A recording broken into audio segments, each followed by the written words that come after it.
നമ്മൾ ആദ്യം പോകുന്നത് കോഴിക്കോട്ടേക്ക് തന്നെയാണ്. അവിടെ നഗരത്തെ മണിക്കൂറുകളോളമാണ് ഭീതിയിലാഴ്ത്തിയ തീപിടുത്തമുണ്ടായത്. അതിൽ ഒരു അന്വേഷണത്തിലേക്ക് കടക്കുകയാണ് കാര്യങ്ങൾ. എന്തായാലും തീപിടിച്ചതിന്റെ കാരണം കണ്ടെത്താൻ ജില്ലാ ഫയർ ഓഫീസറുടെ നേതൃത്വത്തിൽ ഇന്ന് വിദഗ്ധ പരിശോധന നടത്തുന്നുണ്ട്.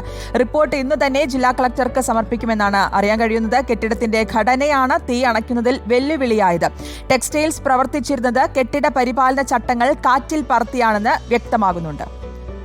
നഗരത്തിൽ ആവശ്യത്തിന് ഫയർ യൂണിറ്റ് ഇല്ലാതിരുന്നതും തിരിച്ചടിയായി എന്നാണ് പ്രാഥമികമായ ഒരു വിലയിരുത്തൽ.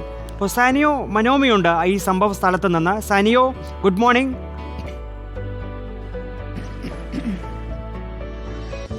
Good morning Venki and Shruti. അതായത് ഒരു ഗുഡ് മോർണിംഗ് പറയാൻ കഴിയുമോ എന്നറിയില്ല. കാരണം ഇവിടെ ഇങ്ങനെ കത്തി നിൽക്കുന്നത് നമുക്കും കാണാനാകും. മണിക്കൂറുകളോളം നഗരത്തെ ഭീതിയിലാഴ്ത്തിയ ഒരു സംഭവമായിരുന്നു. ഏതായാലും നല്ലൊരു ദിവസമാവട്ടെ ഇന്നെന്ന് ആശംസിക്കാം. സനിയോ, ഈ തീയൊക്കെ പൂർണ്ണമായും അണയ്ക്കാൻ കഴിഞ്ഞു എന്ന് ഫയർഫോഴ്സ് ഉറപ്പാക്കിയിട്ടുണ്ടല്ലോ. ഇനിയൊരു അപകടം കൂടി ഉണ്ടാവാൻ, ഇനിയൊരു തീപ്പൊരി കൂടി ഉണ്ടാവാതിരിക്കാൻ സാധ്യതയില്ല എന്ന് ഫയർഫോഴ്സ് ഒക്കെ ഉറപ്പാക്കിയല്ലേ? അതായത് ചെറിയ മണിക്കൂറുകളോളം എടുത്താണ് ഇത് പൂർണ്ണമായിട്ടും അണയ്ക്കാനായത് അല്ലേ? അതെ, അതായത് സാധാരണ ഒരു തീപിടുത്തം നഗരത്തിലൊക്കെ ഉണ്ടാകുന്ന സമയത്ത് നമുക്കറിയാം 1-2 മണിക്കൂർ കൊണ്ട് അത് അണയ്ക്കാൻ സാധിക്കാറുണ്ട്. പക്ഷേ ഇത് 5 മണിക്കൂറോളം എടുത്താണ് അണയ്ക്കാൻ സാധിച്ചതെന്ന് പറയുമ്പോൾ തന്നെ ആ തീപിടുത്തത്തിന്റെ ഒരു ഭയാനകമായ അവസ്ഥ നമുക്ക് ഊഹിക്കാനാവുന്നതേ ഉള്ളൂ. ഇപ്പോഴും ചെറിയ പുക ഉയരുന്നത് നമുക്ക് ദൃശ്യങ്ങളിൽ കാണാനാവുമോ എന്ന് എനിക്കറിയില്ല. പുക അത് ഒരുപക്ഷെ കത്തിയ വസ്തുക്കളിൽ നിന്നുള്ള പുകയായിരിക്കാം. ഏതായാലും പുക അങ്ങനെ തന്നെ ഉണ്ട് എന്നുള്ളതാണ്. അതേസമയം ഇന്നലെയൊക്കെ മഴ പെയ്തിരുന്നു. മഴ പെയ്തതും വലിയൊരു ഗുണകരമായി ഈ സംഭവത്തിന് എന്നുള്ളതാണ് നമുക്ക് മനസ്സിലാക്കാൻ കഴിയുന്നത്. ഇന്നലെ 5 മണിയോടുകൂടിയാണ് ഇത്തരത്തിലൊരു തീപിടുത്തം ഉണ്ടാകുന്ന ഒരു സാഹചര്യം ഉണ്ടായത്. അതിനുശേഷം 9-10 മണിയോടുകൂടിയൊക്കെയാണ് തീ അണയ്ക്കുന്ന ഒരു സാഹചര്യം ഉണ്ടാകുന്നത് എന്നതാണ്. ഇന്നിപ്പോൾ ഫയർഫോഴ്സ് മേധാവി അടക്കമുള്ള ആളുകൾ കൂടുതൽ പരിശോധനകൾ നടത്തും. ഫയർഫോഴ്സ് ഇതുവരെയും ഈ സ്ഥലത്ത് നിന്ന് പോയിട്ടില്ല. അവർ പരിശോധന തുടരുക തന്നെയാണ്. ഈ PRC മെഡിക്കൽസ് അതുപോലെ കാലിക്കറ്റ് ടെക്സ്റ്റൈൽസ്, ഈ 2 സ്ഥാപനങ്ങളുമാണ്. PRC മെഡിക്കൽസിന്റെ മുകൾ നിലയും കാലിക്കറ്റ് ടെക്സ്റ്റൈൽസിന്റെ ഗോഡൌൺ ഭാഗവുമാണ് കത്തി നശിച്ചിരിക്കുന്നത്. ഏതായാലും ഇവിടെ ഇപ്പോഴും ഫയർഫോഴ്സ് പരിശോധന നടത്തിക്കൊണ്ടിരിക്കുന്നു. എവിടെയെങ്കിലും ചെറിയ തീപ്പൊരിയെങ്കിലും അവശേഷിക്കുന്നുണ്ടോ എന്നുള്ള പരിശോധനയാണ് അവർ സ്വാഭാവികമായും നടത്തുന്നത്. അതുകൂടി അണയ്ക്കേണ്ടതുണ്ട് എന്നുള്ളതാണ്. ഏതായാലും ഈ നഗരത്തിലെ ഫയർ യൂണിറ്റുകളെ മാറ്റിയതിനെതിരെ വ്യാപകമായ പ്രതിഷേധം നേരത്തെ തന്നെ ഉണ്ടായിരുന്നു എന്ന് നമുക്കറിയാം. പക്ഷേ അത് ചെവിക്കൊള്ളാത്തതാണ് ഇപ്പോൾ ഇത്തരത്തിൽ പെട്ടെന്നൊരു തീയണയ്ക്കലിലേക്ക് കാര്യങ്ങൾ എത്താത്തത് എന്നുള്ള വലിയൊരു ആരോപണം ഉയരുന്നുണ്ട്. അതിനെന്ത് മറുപടിയായിരിക്കും അധികൃതർ പറയുക എന്നുള്ളത് ഏറ്റവും ശ്രദ്ധയോടെ തന്നെ കാണേണ്ടതാണ്. മാത്രവുമല്ല, ഈ കെട്ടിടത്തിന്റെ നിർമ്മാണ രീതികൾ എന്ന് പറയുന്നത് ഏതൊരു സാധാരണക്കാരന് പോലും മനസ്സിലാക്കാവുന്ന തരത്തിൽ അങ്ങേയറ്റം എല്ലാ ചട്ടങ്ങളെയും കാറ്റിൽ പറത്തിക്കൊണ്ടാണ്. കാരണം പൂർണ്ണമായും അടച്ച തരത്തിൽ അടച്ചിട്ട ഒരു രീതിയിലുള്ള ഒരു തരത്തിലും ഫയർ യൂണിറ്റിന് ഒന്നും ആ പ്രദേശത്തേക്ക് എത്താൻ കഴിയാത്ത, എവിടെയൊക്കെയാണ് ഇതിന്റെ സ്റ്റെയർ കേസുകൾ ഉള്ളത്, ഇതിന് വിൻഡോ എവിടെയൊക്കെയാണ് തുടങ്ങിയ കാര്യങ്ങളൊന്നും മനസ്സിലാക്കാൻ പോലും കഴിയാത്ത, ബ്ലൂ പ്രിന്റ് പോലും കയ്യിലില്ലാത്തൊരു കെട്ടിടം എന്ന് പറയുമ്പോൾ ഈ നഗര മധ്യത്തിൽ, അതായത് കോഴിക്കോട് നഗരത്തെ സംബന്ധിച്ചിടത്തോളം ഇവിടെ വന്നവർക്കറിയാം, ഈ നഗരത്തിന്റെ ഏറ്റവും കണ്ണായ ഭാഗത്ത് മധ്യത്തിൽ, അതായത് ഈ ബസ് സ്റ്റാൻഡിൽ തന്നെ ഇങ്ങനെ ഒരു സംഭവം ഉണ്ടാകുന്നു എന്ന് പറയുമ്പോൾ എത്രമാത്രം ഉപേക്ഷയോടുകൂടിയാണ് ഈ കാര്യങ്ങൾ ചെയ്തത് എന്നുള്ളത് വളരെ കൃത്യമാണ്. ഏതായാലും അതടക്കമുള്ള കാര്യങ്ങൾ ഇന്ന് തന്നെ അന്വേഷിച്ച് ജില്ലാ കളക്ടർക്ക് റിപ്പോർട്ട് നൽകുമെന്നാണ് മനസ്സിലാക്കാനാവുന്നത്. കോടിക്കണക്കിന് രൂപയുടെ നഷ്ടമാണ് ഇപ്പോൾ കണക്കാക്കുന്നത്. 30 കോടിക്കും 40 കോടിക്കും ഇടയിലുള്ള ഒരു നഷ്ടമൊക്കെയാണ് ഇപ്പോൾ പറയുന്നത്. പക്ഷേ ആ നഷ്ടം കൃത്യമായി അനലൈസ് ചെയ്തിട്ടില്ല എന്നുള്ളതാണ്. കാരണം ഇതിന്റെ ഉടമകൾക്ക് അതിനുള്ളൊരു മാനസികാവസ്ഥയിലേക്ക് അവർ എത്തിയിട്ടില്ല എന്നാണ് ഇന്നലെ നമ്മൾ ചോദിച്ചപ്പോഴും പറയുന്നത്. ഇന്നൊക്കെ ആയിരിക്കും അതിന്റെ കൃത്യമായ എത്രത്തോളം നാശനഷ്ടങ്ങൾ ഉണ്ടായിട്ടുണ്ടാവുക എന്നുള്ള കാര്യങ്ങൾ ഇന്നൊക്കെ ആയിരിക്കും പറയുക. കെട്ടിടത്തിന്റെ ഒരു ഘടന ഒരു വിഷയമായിരുന്നുവെന്ന് ഈ ഫയർഫോഴ്സ് യൂണിറ്റുകൾക്കൊക്കെ ഈ ആദ്യ സമയത്തൊക്കെ കെട്ടിടത്തിലേക്ക് കയറാൻ തന്നെ വലിയ ബുദ്ധിമുട്ടായിരുന്നു അല്ലേ? അവരെങ്ങനെയാണ് ഇതിന്റെ ഉള്ളിലേക്ക് കയറിപ്പോയതും? കാരണം ഈ പൈപ്പൊക്കെ കൊണ്ടുപോകണം, ഒരുപാട് യൂണിറ്റുകൾ ഉദ്യോഗസ്ഥരിങ്ങനെ കയറിപ്പോകണം. ഇതെങ്ങനെയാണ് ഇവർ കയറിപ്പോയതും തീ അണച്ചതും ഒക്കെ? അതാണ് വെങ്കി ഈ ഒരു തീ അണയ്ക്കാൻ വൈകിയതിന്റെ പ്രധാനപ്പെട്ട കാരണം ഫയർഫോഴ്സ് യൂണിറ്റിന് കൃത്യമായി ആ പ്രദേശത്തേക്ക് എത്താൻ കഴിഞ്ഞില്ല എന്നുള്ളതുകൊണ്ടാണ്. 2 വശത്തു നിന്നും വെള്ളം ചീറ്റിച്ച് തീയിലേക്ക് വെള്ളം ചീറ്റിക്കുന്നുണ്ടായിരുന്നെങ്കിലും അതിന്റെ നടുഭാഗത്തായിരുന്നു കൃത്യമായി കത്തിക്കൊണ്ടിരുന്നത്. ആ ഭാഗത്തേക്ക് വെള്ളം എത്തിക്കാൻ ഒരു തരത്തിലുള്ള കാര്യങ്ങളും ചെയ്തിട്ടും നടക്കുന്നുണ്ടായിരുന്നില്ല. കാരണം എവിടെ നിന്നെങ്കിലും ആ ഭാഗത്തേക്ക് വെള്ളം എത്തിച്ചാൽ മാത്രമല്ലേ തീ അണയ്ക്കാൻ കഴിയുകയുള്ളൂ. അത് നടക്കുന്നുണ്ടായിരുന്നില്ല എന്നുള്ളതാണ് ഈ തീപിടുത്തത്തെ ഇത്രയധികം ഭീകരമാക്കിയതെന്ന് വേണം പറയാൻ.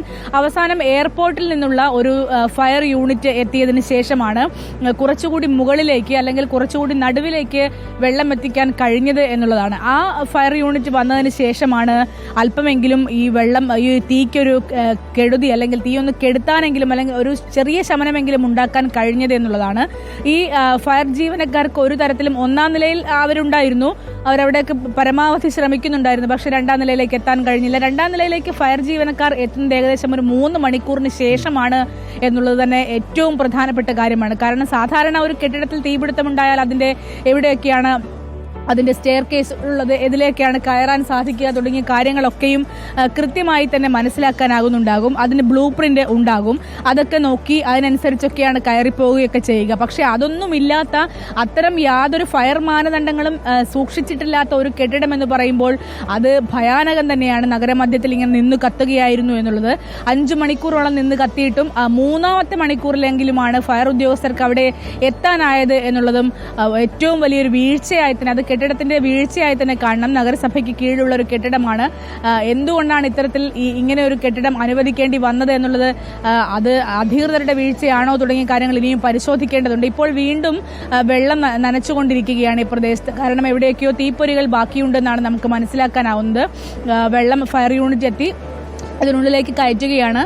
അതും ശ്രമകരമായി തുടരുക തന്നെയാണ്. കാരണം ഈ PRC മെഡിക്കൽസിന്റെയൊക്കെ മുകളിലൂടെ വേണം ഈ സാധനങ്ങളെ എത്തിക്കാനായിട്ട്. അങ്ങനെ എത്തിച്ചുകൊണ്ടിരിക്കുകയാണ്. മാത്രമല്ല ചില നിർമ്മിതികൾ, ഇത് കെട്ടിയടച്ചുകൊണ്ടുള്ള നിർമ്മിതികളും വലിയ പ്രയാസം ഉണ്ടാക്കുന്നതായിരുന്നു. ആ നിർമ്മിതികളൊക്കെ ഇന്നലെ വൈകിട്ട്, ഇന്നലെ 3 മണിക്കൂറിന് ശേഷമൊക്കെ JCB ഒക്കെ വന്ന് പൊളിച്ചു മാറ്റിയതിന് ശേഷമാണ് അക്ഷരാർത്ഥത്തിൽ വെള്ളം തന്നെ അങ്ങോട്ട് എത്തിക്കാൻ കഴിഞ്ഞത് എന്നുള്ളതാണ്.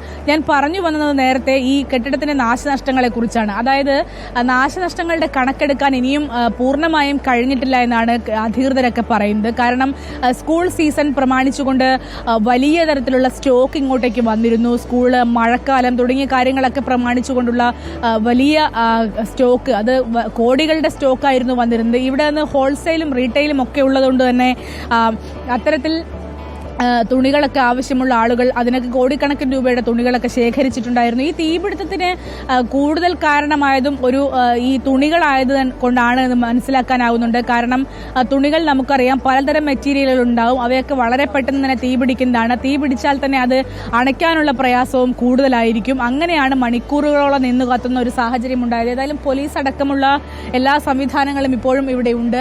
ഇന്നലെ രാത്രി ഉറങ്ങാതെയാണ് ഫയർഫോഴ്സ് അധികൃതർ ഈ പ്രദേശത്ത് നിന്ന് ഈ തീ അണയ്ക്കാനുള്ള ശ്രമങ്ങൾ നടത്തിയിരുന്നെന്ന് നമുക്ക് മനസ്സിലാക്കാം. ഏതായാലും ഇപ്പോൾ വീണ്ടും ചെറിയ ചില തീപ്പൊരികൾ കണ്ടതിന്റെ ഭാഗമായിട്ടാണെന്ന് മനസ്സിലാക്കുന്നു.